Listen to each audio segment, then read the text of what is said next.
The Calgary Flames seem to be falling apart. Several different players will be on the move soon, or so it seems. We'll talk about that. We'll talk about Pierre-Luc Dubois and the sudden shift. It was assumed he'd be going to Montreal, but now the Los Angeles Kings have entered as contenders to sign the forward player out of Winnipeg.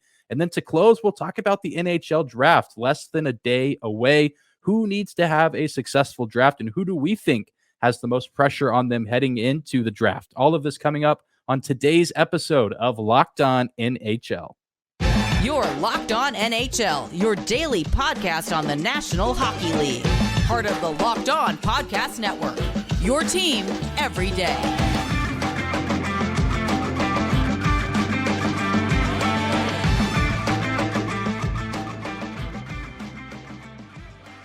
Hi and hello, hockey fans. Welcome back to the Locked On NHL podcast, Western Conference Tuesdays, part of the Locked On Podcast Network. We are your team every day. I'm your host, Dane Lewis. Joining me, as always, my co-host here on Tuesday, Seth Toupal, host of Locked On Minnesota Wild. And Seth, I know that we've kind of been through a dry spell the past few weeks between the end of the season and now we're here with the draft and free agency around the corner. How are we feeling here at the end of June, kind of through the not quite halfway point of the offseason, but we're getting there? Popcorn's starting to pop as I literally have some popcorn in front of me because we're starting to see a lot of activity here, and kind of expected that we would get that leading up to the draft because there are players who are going into the final year of their deal, maybe are not, in the case of the Calgary Flames, not opt to try to re-sign. So there's going to be a lot of player activity here over the next couple of days because this is a deep draft. And this is the one that I think a lot of teams are going to want additional picks in. So we should see a lot of movement here over the next couple of days. So if you haven't, get that popcorn ready. Certainly seems like we're due for plenty of fireworks over the next handful of days and over the next handful of weeks. And of course, plenty to discuss here as it pertains to the future of the Western Conference. And today's episode is brought to you by Game Time. Download the Game Time app, create an account, and use code LOCKEDONNHL for $20 off your first purchase. And Seth and I, of course, feel like have talked about this team plenty, but they continue to provide headlines. They continue to make the news across the NHL landscape. The Calgary Flames have kind of been through it all this offseason. They hired a new GM and Craig Conroy. Ryan Huska now has been named head coach, and it seemed like maybe that there was going to be a return to normalcy for one of the teams located in Alberta. But now it seems like we're getting the exact opposite as the team is plunging into chaos, as it seems like many of their key players might be on their way out the door, and some of them very, very soon. It's been reported over the past week or so that players like Noah Hanifin, Elias Lindholm, Michael Backlund, and Tyler Toffoli are not interested in staying in Calgary long term. And am I missing anyone, Seth? Is there anyone else that you've seen pop up? Because I know those are kind of the big four, but it seems like there's, for lack of a better term, a fire sale about to go down in Calgary. Yeah, and this brings kind of this into the fold for me is obviously you have what's going on with all these players trying to leave. How would you feel if you are somebody that is locked in long-term, such as Nazem Kadri or Jonathan Huberdeau, who are under contract for the Flames through 2028, 2029, and now all of a sudden you have all this exodus of players that is wanting to go elsewhere? What are they going to do? Because those contracts are not exactly movable. And so those guys are going to probably have to hang around through a little bit of a lean period while this coaching staff and new GM try to cultivate kind of this prospect pool and get players that they want on the roster. This is going to get dicey if you are a fan of the Calgary Flames, because it's going to require a little bit of a teardown before they can start to build things back up. Definitely. And it's a weird situation because it seems like if these four players in particular that seem like that they're not interested in signing extensions, they're on the move here and likely to be traded so the Flames can get something in return. It feels like if they stick together and you pair them with your Nazem Kadris, your Jonathan Huberdeaus, Andrew Mangiapane, another good player who, has made an impact on this team. They're different than how they looked a couple seasons ago where they were in the postseason, but you would think in theory that they could make a pretty formidable team that could compete in the Pacific Division. And, depending on if they can get hot at the right time, maybe go, for a run in the postseason. Do you think that this has something to do with Calgary itself? I know that at times we saw it last offseason too, like Johnny Gaudreau, great player. The fans loved him in Calgary, but at the end of the day, he wanted to come back to the United States. And we saw a similar, beat for Matthew Tkachuk. Do you think that that's factoring into this here with some of these players maybe just wanting to move stateside? Do you think it's something internal going on with the Flames, despite seemingly, new leadership across the board? What exactly do you think is causing all of this turmoil in Calgary specifically? It's tricky because we had hypothesized, I even went as far as to say that it was a team that could probably still make the playoffs with the roster that they had. And so if players are not wanting to try to do that, that leads you to believe that they are anticipating being able to get more on the open market. That's the part of this too, I think, that is weighing on some of these players' minds, is that we're going to see the salary cap start to go up pretty regularly again after this season. And so do they just view it as we are going to get some greener pastures elsewhere with teams having money to spend and the Flames being tied into some of those top level guys? And so then at that point, it becomes the Flames want to try to get something as opposed to just letting them walk. So it may be that Calgary is just not their preferred choice, but I think just the prospects of being able to get a solid deal elsewhere and maybe be, as opposed to being a second or third option, be a little lower on the hierarchy with a better chance to compete for a Stanley Cup. Because I think that's the other thing too, is that even with all those pieces, I don't know if Calgary is a legitimate Stanley Cup contender at this point. And so then that's the one that everybody weighs too, is, well, gee, if this team isn't one that is ready to compete for a Stanley Cup, I'm going to go find a team that is.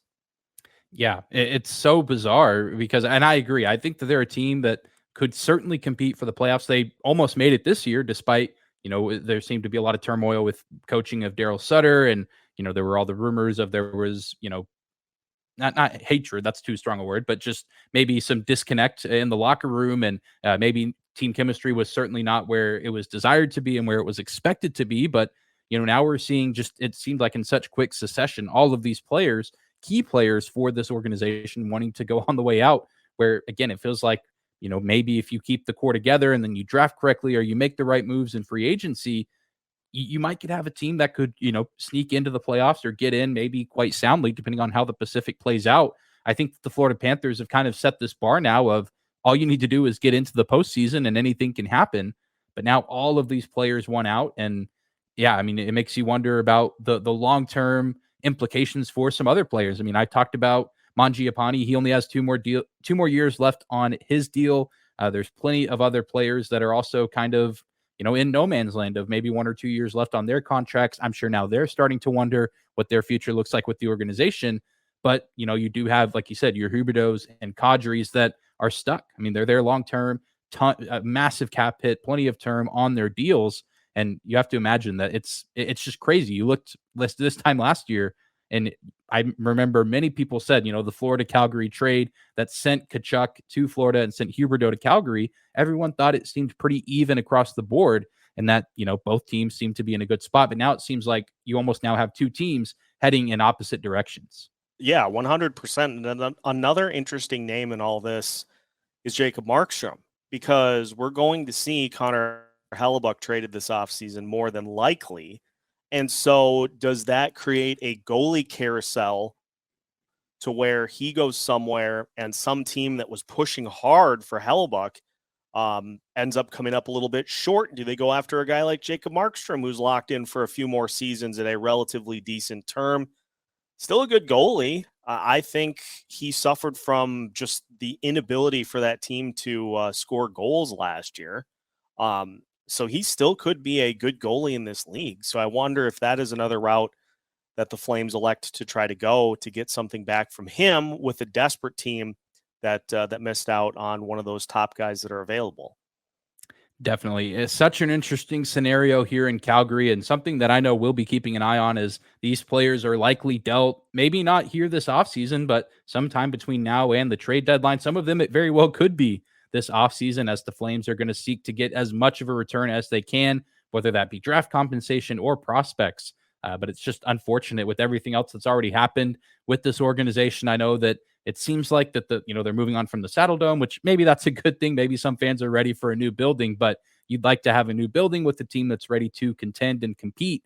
And it seems like the Flames are certainly not headed in that direction right now. Only time will tell, but a very interesting situation as multiple Flames players looking to move on, and the team will be looking to rebuild or retool from that point. And again, just a team that continues to make the strangest headlines and seems to always be the center of attention at times, even when there's other teams that maybe demand the spotlight. But I mean, that's just part of what we do here covering the Western Conference. And I'm sure we'll be discussing the Flames at multiple other junctures this off season. But from one Pacific team to another, the LA Kings seem to be in a win now mode, and they're looking to make their roster a little bit stronger for next season. And now they've entered the ring of teams that could potentially land Pierre-Luc Dubois. And Seth and I will talk about those rumors and how far adding a player like Dubois could take the Kings going forward, coming up next. Today's episode is brought to you by our friends at Game Time. Buying tickets to your favorite events shouldn't be stressful. Game Time is the fast and easy way to buy tickets for all the sports, music, comedy, and theater near you. With killer deals on last-minute tickets and their best price guarantee, you can stop stressing over the tickets and start getting excited for all the fun that you'll have, whether it be for Major League Baseball. I know that both the teams that Seth and I like in the MLB, the Rangers and Twins, both of them at the top of their division, and both of them technically over 500, but maybe not quite on the same level. But we won't discuss that here. We'll save that for the MLB experts. But you can catch your favorite MLB team. Plenty of concerts around the country throughout the summer, all over the place in stadiums and arenas, or even at small venues. And then before you know it, the NFL preseason will be here. You can get tickets for all of those events and hundreds of other ones on Game Time. Just download the Game Time app, create an account, and use code LOCKEDONNHL for $20 off your first purchase. Again, that is the Game Time app, and use our code LOCKEDONNHL for $20 off your first purchase. Game Time, last minute tickets, lowest price guaranteed.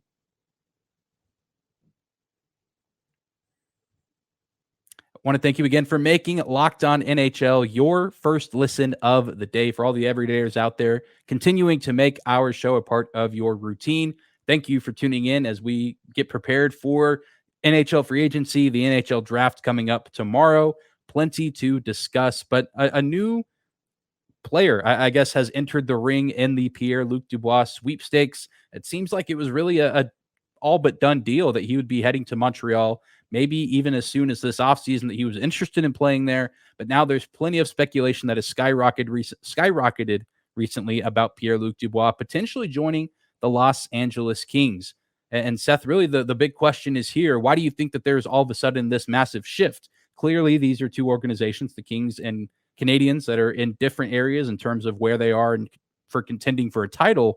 But Pierre-Luc Dubois seemed, driven to be playing for the Canadiens. But now it seems like maybe there's some interest from the Kings. Where do you think all of this sudden interest has come from? And I mean, do you envision Pierre-Luc Dubois being a good fit with who the Kings currently have on their roster?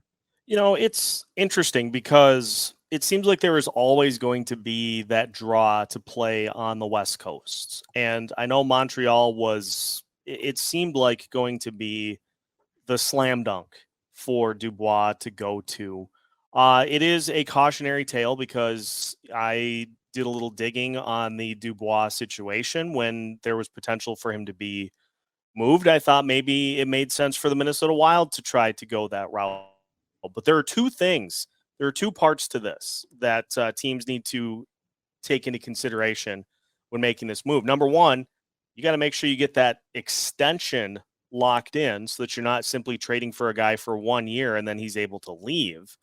And then the price as well. And just looking at some of the rumors as to what will be going to the Jets in return for Dubois, it's a hefty sum. You've got Gabe Vilardi, you've got Alex Iafallo rumored to be headed to Winnipeg in this deal, and those aren't just throwaway prospects. Those are two good players, and it's going to be interesting to see kind of the reaction to this now as well. The Kings are just starting to take all their prospects and throwing them at proven NHL players. But at the end of the day, Dubois he's a pretty good player. And so if the Kings are able to make that happen, you've got Kevin Fiala, then you've got Pierre-Luc Dubois. If it's me, though, I still think a goalie. I think a number one legitimate goalie is the route that I would tend to want to go. I would probably be talking to the Jets about Connor Hellebuyck if I'm trying to get something done with them, as opposed to just adding more on the offensive side. But offense sells, goals sell, and so it is an interesting move for the Kings. I wonder if Montreal tries to get it back into this to make this happen and maybe sweetens the deal a little bit, so that they can be able to get it done. Definitely. And I think the Jets would be wise to listen to maybe what Montreal would have to rebuttal whatever, the Kings are offering, because it probably would, from Los Angeles, be NHL talent, maybe some prospects, because the Kings, like a few other teams here in this upcoming draft, don't currently have a first round pick. So I feel like, it would make sense to maybe package a first round pick for a player of Pierre-Luc Dubois' caliber. You could throw in maybe the first round pick in 24 or 25, but then the Kings are without a first round pick for the next 2 seasons, or, maybe only have one over the span of the next 3 years, which wouldn't necessarily be an ideal position to put yourself in, as you're in this compete now window, but you also do want to, do the work to make sure that you have some plans for the future. So it would be very, very interesting to see who the Kings would send in return. They do have quite a bit of cap space to work with, just over $9 million, which isn't the most across the league, but for a team that, just went to the playoffs and has aspirations to win a Stanley Cup soon, not too bad, and certainly makes you believe that they could work out some sort of extension for Pierre-Luc Dubois. And I think he, alongside Kevin Fiala, that could be one of the most entertaining duos to watch. As I know you're very familiar with Fiala's game, Seth, and even myself, watching the Dallas Stars as often as I do, they matched up against the Wild quite often, and he often was burning them. So I think him mixed with Pierre-Luc Dubois, who also has a tendency to make Central Division teams look incredibly silly, could be a very fun duo, alongside with that the veteran presence that team has as well. Kopitar, Doughty in particular. And we know the Kings have already shown to be very active, as Sean Durzi is now with the Arizona Coyotes. And I know that that's not the only move they're going to make. They're going to be incredibly active, whether it is Pierre-Luc Dubois or adding a goalie. I was thinking the exact same thing as you started to say it, that Connor Hellebuyck might be a more intriguing option and maybe a better option in terms of what their team needs. But let's just say that the Kings do acquire Pierre-Luc Dubois. The specifics may be unknown, but what do you think that the Kings' ceiling is if they add Pierre-Luc Dubois? Because then you're now having to compete with the defending, Stanley Cup champion Vegas Golden Knights, who are going to be running back a very similar team, the Edmonton Oilers, who boast 2 of the best players on the planet, a Seattle team that, made it to the second round, surprised a lot of people, but I think that they're here to stay for the next handful of seasons. Do you think that adding a Pierre-Luc Dubois player actually elevates the Kings? Or do you think that they're still kind of where they're at now, maybe with just a more explosive offense? Because offense hasn't necessarily been the issue. It's been the goaltending, like you said.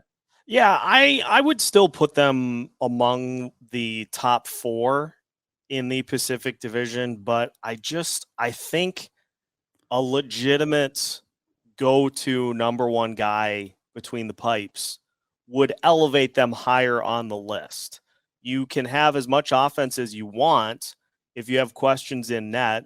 And I know Jonas Korpisalo had some decent numbers with the Kings after he was traded there, but I still just look at those question marks in net, and that's just something that you are going to have to try to overcome in the postseason, which is not easy, because more often than not, you see goalies shut down the opposing team. And if you don't have a goalie that can keep your opponent from scoring, that's when those short trips to the postseason end up coming in play. So I'll say still top 4. I would still pencil them in as a playoff team, but I think if they go and get a legit goalie, I think that can put them, we're talking like probably 2 in the Pacific if they would go get somebody like Connor Hellebuyck.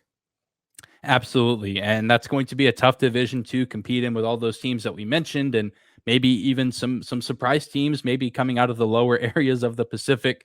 But so interesting to see Pierre-Luc Dubois seemingly yanked from talks of going to the Canadiens, but we all know that it's the NHL offseason. Anything can happen. And if Pierre-Luc Dubois does end up moving to Los Angeles, you best believe we'll be covering it here and all the implications that it carries for himself, the Kings, and then also what the Jets get in return, because this is going to be a very interesting offseason for the Winnipeg Jets, as well as I know we've discussed with the likely move of Connor Hellebuyck and maybe even several other veterans on the team. But it's not just an eventful offseason for those teams starting on Wednesday. The offseason is going to get much spicier for pretty much every NHL team as they look to add future talent that will hopefully help propel their franchise to new heights. The NHL draft, of course, starting tomorrow, and Seth and I will speculate here in just a few minutes which teams from the Western Conference have the most at stake and which teams need to have a great draft in order to ensure success for their franchise. We'll talk about that coming up next.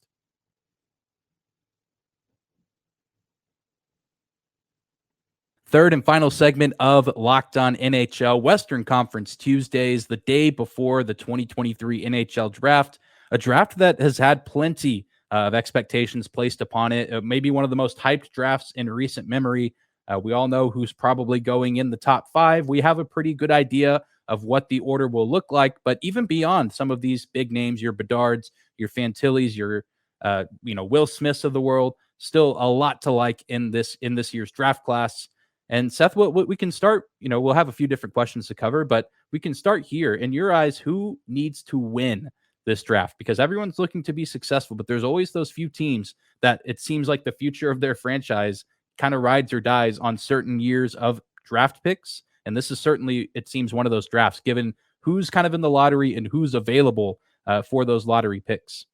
Well, it's got to be Chicago for one, because Connor Bedard has been, the generational talent. He's been billed as one of the best players that will come into the NHL for quite some time. And so if you're Chicago, you got to have him be that, but then you also have to start showing some signs of life because, yes, as we've seen, it makes it a lot easier to get top-level talent if you draft in the top 5. But at a certain point, then those picks have to start kind of showing and leading you to a little higher finish. So I would put Chicago on the list. I don't know if I was just reading too much into it, but I did find the smoke from Anaheim that they potentially would not take Adam Fantilli at 2 and may go the Matvei Michkov route. I found that interesting because Anaheim was another team that at some point you have to elevate. You have had several good picks in a row. You've got Zegras. You're going to have probably Fantilli to add to that mix. And so you need to win that pick as well to be able to start to make some things happen. And beyond that, the team that I think could swing their favor the most is the St. Louis Blues, with 3 first-round picks currently, depending on what happens with Kevin Hayes. 3 first-round picks currently, which gives them the opportunity to A, move up, or to get 3 really solid players in the first round, because that's a Blues team that has some age in all facets, especially on the blue line. And so they need to get some youth in their system to be able to take some spots on that roster. So if I'm picking one team here, I think I'm going to go with the St. Louis Blues. They have, I think, the best chance to be able to move up or down the draft board and to really make some things happen here with those 3 firsts. Absolutely. I think that's a sneaky team that not a lot of people are talking about going into the draft because they missed out on the playoffs, but not really quite a lottery team to the extent that Chicago, Anaheim, San Jose were. But like you said, 3 first-round picks, a plethora of really, really nice players already on the NHL roster. I think, getting Jacob Vrana out of Detroit was one of the more underrated moves. I think if he's able to stay healthy and be able to stay in the NHL and stay on the ice, I think he's going to be a great piece for them alongside Robert Thomas, Jordan Kyrou. I know that there's a few other pieces that need to be put in the puzzle there, but a great draft here, I think really sets the bar high for them going forward in the Central Division, and they could have an opportunity to leapfrog a few teams. And if we're, going to stay in the Central, as I probably will kind of with my pick, I kind of lean towards the Arizona Coyotes. I know that they're whole organization is just in this weird limbo area of we don't really know where they're going to play long term. And Clayton Keller maybe could be on the move. You want to talk about the St. Louis Blues? I know he's been linked to that organization at certain points, but there are reports saying that he's interested in seeing things out with Arizona if there are signs of life from the front office and from the people in charge of setting this team up for success. And 2 first-round picks for the Coyotes, but then 4 in the 3rd round. And then, 2 in the 5th, 2 in the 6th, so many draft picks this year. And then over the next few years, they really do have an opportunity to go out and get some really great players in order to help bolster this roster. And then, you have them added a guy like Sean Durzi. I know it might be hard to get free agents or players to want to come to Arizona, on their own accord. But if you start to get the right pieces in place, it could become a more attractive destination. And regardless of where the organization ends up calling, where they end up calling, an arena home or a city home, they could be set up for success. And hopefully it's still in Arizona because that fan base deserves to have, a good team, especially the fans that have stayed loyal through the thick and the thin. And so I'm really interested to see how they approach this draft. They're in a weird spot where they, had the season that they had, but only are now getting the 6th overall pick. Still some really good options that are going to be left with that pick, but it feels weird that they seem to be, a team that I feel like the Blues are overlooked to some extent because everyone wants to talk about Bedard and Fantilli and Michkov, and who knows where he's going to end up going because every other day you're hearing, well, he's not talking to teams or he's only talking to this team. Is it all a ploy? Is it is he trying to pick where he lands by telling other teams he's ignoring them? And as much as we think that we have this draft down of who's going to go where, at the same time, really outside of Bedard, it feels like everything is a toss-up. Yeah, it feels like there is a lot of different ways because there are plenty of teams who could play this very aggressively to where if the Ducks aren't necessarily sure who they want to take at number 2, maybe somebody jumps up to that spot and they move back. I wouldn't advise it, but it feels like there is potential for a lot of movement, especially with all of these deals that we've seen that haven't happened. They could certainly be revisited on the draft floor and could still happen. So I would expect a frantic pace to the NHL draft, which I think is something that we all are very much looking forward to. Yeah, absolutely. Even for someone like myself, who the team I cover and the Stars don't have their 1st-round pick, ironically enough, the Blues are in possession of that pick right now.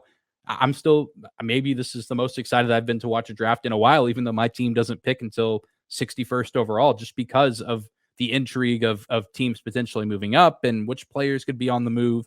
A ton at stake with this upcoming draft. It's going to be a ton of fun to see these players get their names called. And really cool to always see these kids get to see their dreams, realized and come to life, and hopefully be, a bright spot for some of these fan bases like Chicago, Anaheim, Columbus, San Jose, Montreal. That's the top 5.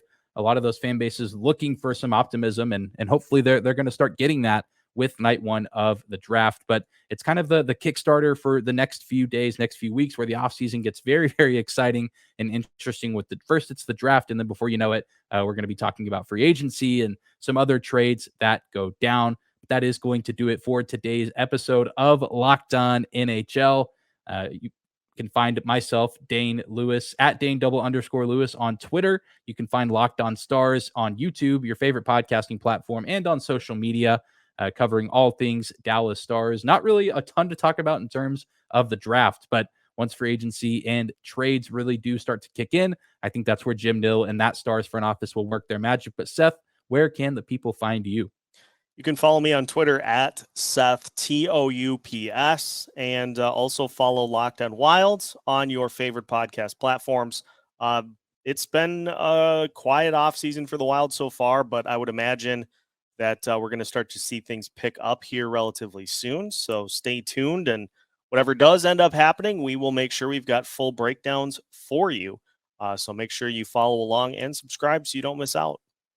Absolutely. And there's always something interesting to talk about in the Western Conference. By the time we're back next week, free agency will be well underway. And so I'm sure Seth and I will be probably having to cut some things out just because there will probably be so much to discuss with the draft and free agency, but never a dull moment in the Western Conference, even in the offseason. So thank you to each and every one of you for listening and watching.